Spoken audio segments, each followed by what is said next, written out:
এবার রাজ্য সরকারের বিরুদ্ধে কলকাতা হাইকোর্টের শুনানি চলাকালীনই তীব্র ক্ষোভ প্রকাশ করল রাজ্যেরই গোয়েন্দা বিভাগ সিআইডি।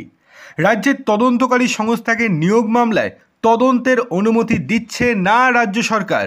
কলকাতা হাইকোর্টকে এমনই তথ্য জানালো সিআইডি।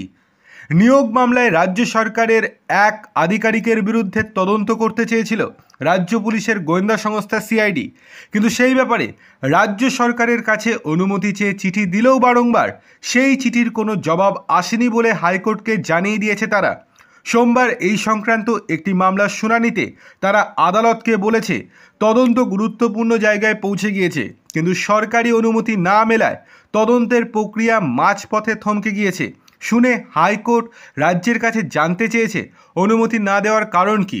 সোমবার কলকাতা হাইকোর্টের বিচারপতি বিশ্বজিৎ বসুর এজলাসে উঠেছিল মুর্শিদাবাদের গোথা আর হাই স্কুলের নিয়োগ সংক্রান্ত একটি মামলা। এই মামলার তদন্তের দায়িত্বে থাকা সিআইডির কাছে হাইকোর্ট জানতে চায় তদন্ত কত দূর এগিয়েছে। জবাবে আদালতকে সিআইডি জানায় বেশ কয়েকজন ভুয়ো শিক্ষককে পাকড়াও করেছে সিআইডি। পাশাপাশি রাজ্যের গোয়েন্দা সংস্থা মনে করছে এই মামলায় মুর্শিদাবাদের অ্যাসিস্ট্যান্ট ইন্সপেক্টর তথা স্কুল পরিদর্শকের ভূমিকাও খতিয়ে দেখা উচিত। সেখানেই দেখা দিয়েছে সমস্যা।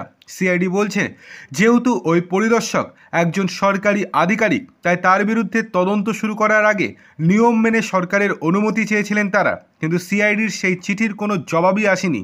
ফলে তদন্ত প্রক্রিয়াও এগোনো সম্ভব হচ্ছে না। সিআইডির এই বক্তব্য শোনার পরেই বিচারপতি বসু জানতে চান সরকারি অনুমোদন ছাড়া এই তদন্ত করতে কি সিআইডি অপারগ? দুর্নীতির যোগসূত্র পেয়েও কি তারা উচিত পদক্ষেপ করতে পারছে না? এরপরে রাজ্যের কাছেও অনুমতি না দেওয়ার কারণ জানতে চান বিচারপতি। আদালতকে রাজ্যের আইনজীবী জানান ওই বিষয়ে তারা কিছু জানেনই না, তিনি জেনে এসে বিষয়টি নিয়ে কথা বলতে পারবেন। এরপরেই বিচারপতি নির্দেশ দেন 1 সপ্তাহের মধ্যে রাজ্যকে জানাতে হবে কেন তারা তদন্তকারী সংস্থাকে নিয়োগ দুর্নীতি মামলার তদন্ত এগোনোর অনুমতি দিচ্ছে না। আগামী সোমবার এই মামলার পরবর্তী শুনানি, তার মধ্যেই ওই জবাব দিতে হবে রাজ্যকে।